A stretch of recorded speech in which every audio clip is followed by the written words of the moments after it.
Yo, what is going on, guys? In this video, I'm going to be looking at the Week 14 slate on DraftKings. I'm going to go through each position and talk about the guys that really stand out to me. If I was to build a cash game lineup today, sort of a dummy lineup, the guys that I would be targeting, the guys that, like I said, really stand out to me. These are my first looks at the Week 14 slate. Obviously, this is not my full DraftKings picks video. I will be uploading that on Thursday. But these are just my early thoughts. I am recording this video on Monday afternoon, so nothing I say in this video is really set in stone. I will be making my updated picks video on Thursday. Make sure you check that video out. And I also make recap videos as well. I upload them on Monday when I upload the first looks video. Talk about my cash game lineup, talk about where I was right and where I was wrong. And I also look at the Millionaire Maker lineup that won the $1 million, talk about their lineup, and look at some of the players that they had and sort of compare and see if I was considering some of the guys that they played. So make sure you check those recap videos out that I upload on Monday if you want to see how my cash game lineup does each week. But yeah, guys, starting at quarterback, if we were to build a cash game lineup for this Week 14 slate, if we were sort of to build a dummy lineup today, the options that we would want to target are obviously going to be towards the cheaper end. We always like to go cheap at quarterback, especially in cash games, so we can pay up for the studs, the high price like running backs, the high price receivers that have such high floors and high ceilings. So if we're looking for cheap options here, I think there are a couple options. I was looking at this slate earlier. The guys that really stand out to me, first off, Dak Prescott. Obviously, he has a very nice price tag at $5,600, but the price tag is down because the production has really been down. Without Ezekiel Elliott, this team has just not played well, especially Dak. He's been pretty bad with Zeke out. I believe Zeke's missed their last 3 games, and Dak has put up 2, 5, and 14 DraftKings points, so definitely has not been good. But this is a really good matchup against the Giants. The Giants, they're just falling apart right now. They don't have a good defense, good offense. Their team's just falling apart. So it wouldn't surprise me at all if Dak got right here. But I probably will shy away from him. I haven't seen the production as of late. And until I see it, I don't think he's a guy that I want to target in cash games come Sunday. One of the guys that really stood out would be Jimmy Garoppolo, $5,500, going up against the Texans. Jimmy G did start his first game as a 49er. On Week 13 against the Bears, threw the ball 37 times for 293 yards, didn't have a single touchdown, 11.52 DraftKings points, was 7 yards shy of the 300-yard bonus. Just the fact that Jimmy G threw the ball 37 times, that's something I really like to see. This is a great matchup against a very bad Texans pass defense. Their pass defense is not very good. They do have a solid run defense. So I think it's a great spot for Jimmy G. He was the guy that really stood out to me. At $5,500, he'll probably be the guy I look to target come Sunday. But obviously, guys, I'm recording this on Monday, so things are going to change. Like I said, I'll make my full video on Thursday where I give my full picks. And then one more cheap option that stood out to me is Tyrod Taylor. Right now, as I'm recording this on Monday, he is currently questionable. But if he plays, $5,100 for Tyrod Taylor at home against the Colts just seems a little bit too cheap. Obviously, if you look in the DraftKings game log, Tyrod has not been playing well lately.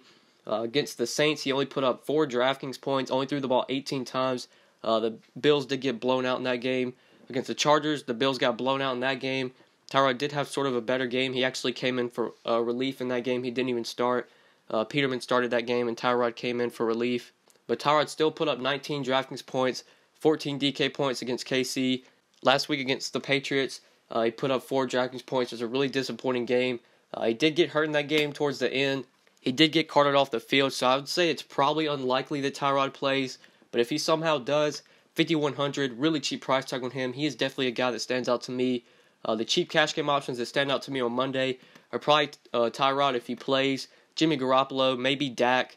Not going to Brett Hundley. I did that in cash on Week 13 against Tampa Bay. That did not work out.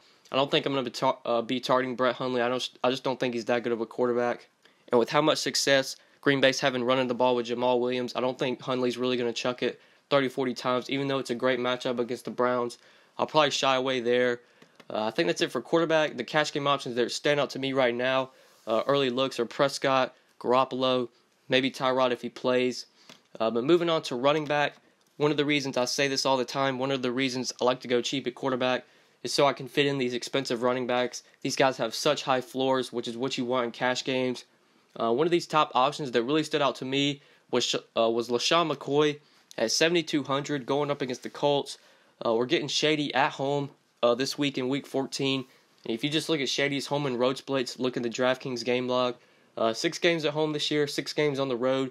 Shady's averaged nearly 20 DraftKings points at home, whereas on the road only 13 DK points. So Shady plays well at home. It's a great matchup against the Colts. I definitely think Shady gets at least 15 to 20 here. And at 7,200, this is a very nice price tag on him. I believe he's only been this cheap once this year. The cheapest we've had Shady all year was week 3 against Denver, where he was 7K. But other than that week, this is the cheapest we've gotten Shady all year. So love this price tag. Great matchup. LeSean McCoy really stands out to me. Early looks on Monday. He is a guy that I'm probably going to be starting in cash come Sunday when I'm plugging in my lineups. We do have a guy like Todd Gurley up top at 8,100. And Todd Gurley, obviously a good cash game play, has such a high floor. Definitely not the best matchup, though, against the Eagles. They do have a very solid front seven, a very solid run defense. But Todd Gurley, like I said, is a great cash game option. The workload's always there. He's involved in the passing game. The floor is just so high. 19, 14, 16, 21 DraftKings points in the last 4 games. Todd Gurley rarely busts for you. He's only had 1 game this year under 10 DraftKings points. So Gurley's a great cash game option. But I think McCoy definitely has more upside here, just in a better matchup. So I'm probably going to pay up for McCoy. But like I said, I'm recording this on Monday. I will be giving my full thoughts in Thursday's video when I make that video. But right now, the top options at running back that stand out to me are LeSean McCoy and maybe Todd Gurley if you were to pay up there. But looking for some value here, if we need some value, maybe an RB2 to pair with some of the expensive guys. In this mid-tier, a guy like Lamar Miller does stand out to me here at 5,800 in a really good matchup at home against the 49ers. Lamar Miller is another guy that's been pretty consistent. Obviously, he hasn't shown a tremendous upside lately. Just in his last 3 games, 18, 12, and 13 DraftKings points. But at 5,800 for cash games, we need about 16, 17 DK points for him to return value on that salary. And in a good matchup against the 49ers, I'd say it's very likely that Lamar Miller gets there. So if we need someone to pair with LeSean McCoy or Todd Gurley, we need an option that's a little bit cheaper. Lamar Miller, an interesting play, 5,800 at home against the 49ers. I think he's definitely a guy I'm going to want to consider in that mid-tier. Same with Alfred Morris, another guy that gets a lot of work. He gets similar work to some of those expensive running backs. Just in their last game against Washington, Alfred Morris rushed the ball 27 times, also got a target as well. 127 yards and a touchdown last week against Washington. One of the reasons I'm sort of scared to roster Prescott is because Dallas is going a little run heavy. Obviously, they were up in that game last week against Washington. They did have a big lead, so they sort of ran the ball a lot more in the second half. But if they're having success running the ball against this Giants defense, it wouldn't surprise me at all if Alfred Morris got 20-plus carries again. So if a guy's going to get 20-plus carries and he's only 5,500, definitely a guy we're going to want to consider in cash games, especially in a good matchup against the Giants where you would think Dallas is probably going to get a lead and they'll be running the ball a lot in the second half. So Morris, I think, also makes sense in that mid-tier. He was a guy that stood out to me. And if we're looking for value, really hard to find value on Monday. We'll probably get value just as the week goes on. But if injuries go our way and Amir Abdullah does not play this week, THEO Riddick at 4,500 going up against the Bucs could definitely be an interesting play. Amir Abdullah did miss in Week 13 against Baltimore, and THEO Riddick did start. He got 9 rushing attempts. Riddick isn't really a guy that's going to run the ball a ton. He's very involved in the passing game, so he's a very good DraftKings play where it's full PPR. That's where you like to play Riddick. But in Week 13, when he started, he got 9 carries for 21 yards and 5 catches for 41 yards.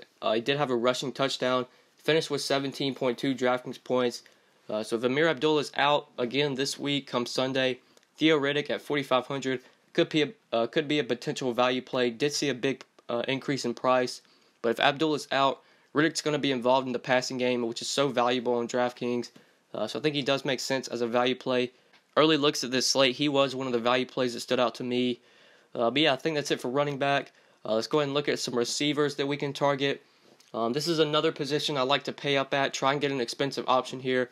A guy like DeAndre Hopkins, always a good cash game play. This guy just gets so many targets. Obviously, the price tag is up there now that he's 8,500. We're not getting him 73, 7,600 like we have in the last few weeks, even 6,100 against the Cardinals. He's 8,500 for this Week 14 slate, so it's definitely going to be a lot harder to fit him in unless there's a ton of value that opens up. But if we can fit in Hopkins, the guy's worth the price tag, especially against the 49ers. Just don't have a good defense. Hopkins getting pretty much 10 targets. He's almost locked in for 10 targets every game. So if we're going to pay up at wide receiver, I probably prefer him over Keenan Allen. I'm not sure how much Keenan Allen's going to have to see Breeland and Norman when it comes to coverage. Allen does play a lot in the slot. He will run some routes in the slot, so he should be able to avoid Norman and Breeland for some of his routes. But I think if I'm going to pay up for a cash game option, I'd probably prefer Hopkins. But both of these guys, Keenan Allen and DeAndre Hopkins, have both been seeing a ton of targets lately, so both of them are good cash game options. But I think I'd prefer Hopkins over them, or over Keenan Allen if I'm just choosing between one. And then in this mid-tier, there was one guy that really stood out to me. Early looks, Larry Fitzgerald at just 6,500, going up against Tennessee, going up against the Titans. Larry Fitz seems way too cheap this week. The guy's been getting the job done just week in and week out. Had a really tough matchup week 12 against Jacksonville. We know we like to shy away from Jacksonville when it comes to taking wide receivers. But other than that game, 24 DraftKings points against Seattle, 24 against Houston. Last week, 25 against the Rams, 10 targets in the Rams game, 10 targets against Houston, 14 targets against Seattle.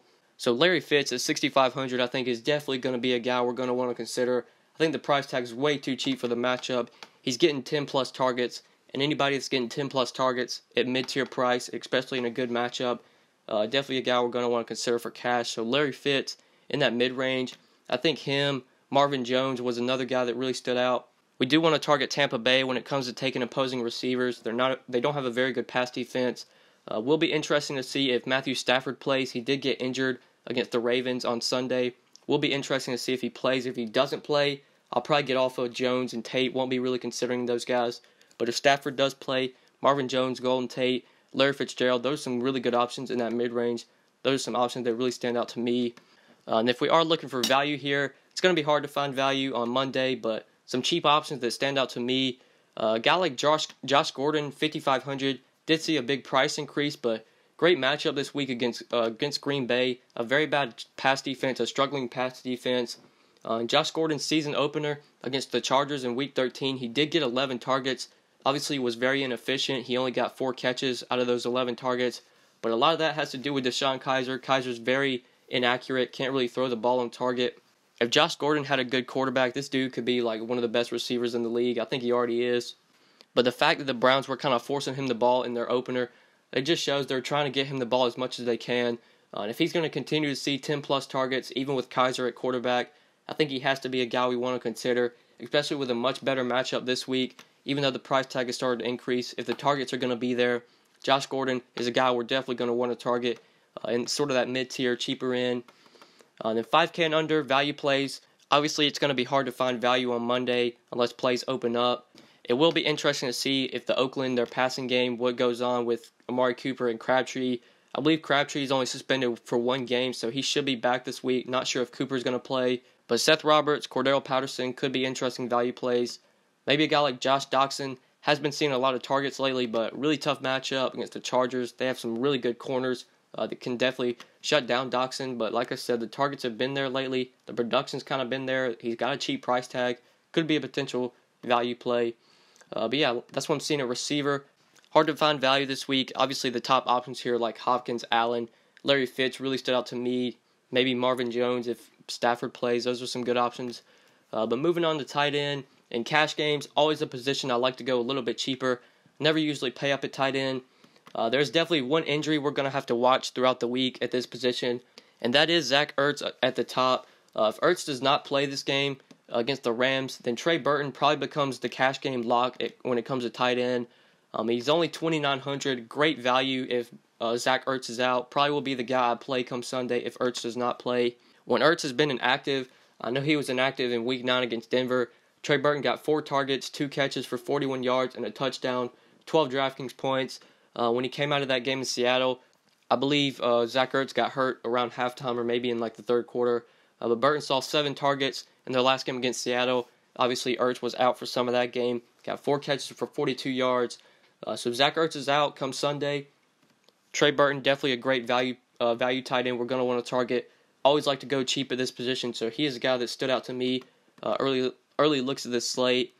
Another cheap option, ASJ, 3,600, really good spot against Denver. Denver has struggled against tight ends. They're one of the 3 teams that has really struggled. Them, the Giants, and the Browns, 3 teams that really can't defend the tight end. Obviously, lately the production hasn't really been there for ASJ, but this is a very nice price tag. He's still seeing some nice targets. Got 7 targets week 12 against Carolina, 9 targets week 10 against Tampa Bay. So I think Austin Seferian-Jenkins could be a potential value play. But I definitely think the guy we want to go to is Trey Burton if Zach Ertz does not play. We do have options like in this 4K range, like a guy like Hunter Henry, maybe even Jason Witten, possibly Jack Doyle. I'll definitely be sure to go more in depth on this position in my video on Thursday. But right now, I think Trey Burton's the guy we want to target here if Zach Ertz does not play. But moving on to defense, won't talk too much about this position. We'll go more in depth in Thursday's video. But for cash games, this is another position I like to go a little bit cheaper. There was one option in this mid-tier that really stood out to me, and that's the Bills, 3,100 at home against the Colts. We know the Colts will take a ton of sacks. The Bills should definitely be able to get some pressure on the quarterback, and they're playing at home as well, which is one thing I always like to target is when defenses are at home. So the Bills at 3,100 were the option that really stood out to me in this mid-tier. But there are definitely some options we can pay up for here, like the Packers against the Browns. Always want to target some defenses against the Browns. The Jaguars seem too cheap at 3,500. They do have like the best defense in the league. And they're going up against Russell Wilson. We know Seattle's offensive line has a ton of trouble. Wilson's always scrambling, always will have potential to take some sacks and throw interceptions. So the Jaguars at an underpriced price tag of 3,500 could be a potential option in that mid-tier. But the defense that really stood out to me was the Bills at 3,100. I think they'll be the option we want to target come Sunday in cash games. But yeah, I think that's it for defense, guys. I think that's pretty much it for this video. Like I said, these are my first early looks at the slate. This video is not going to be very in-depth. It's probably going to be a short video. I will go more in-depth in my video on Thursday where I go through each position and talk about guys I'm looking to target at each price range. After we get injury news and all those things throughout the week, I will be able to go more in-depth in Thursday's video. But yeah, guys, hope you enjoyed. Make sure you drop a like. I would definitely appreciate it. If you're new to the channel, make sure you hit that subscribe button. And be sure to check out my recap video I uploaded today on Monday where I did the Week 13 recap. Make sure you check that video out if you missed it. But yeah, guys, I think that's pretty much it. Thank you so much for watching, and good luck this week, guys. Peace. Whoa, whoa, whoa, whoa, whoa, whoa, whoa, whoa, whoa, whoa. Yeah, she shaking fast. Yeah, she dropping slow. Huh? What?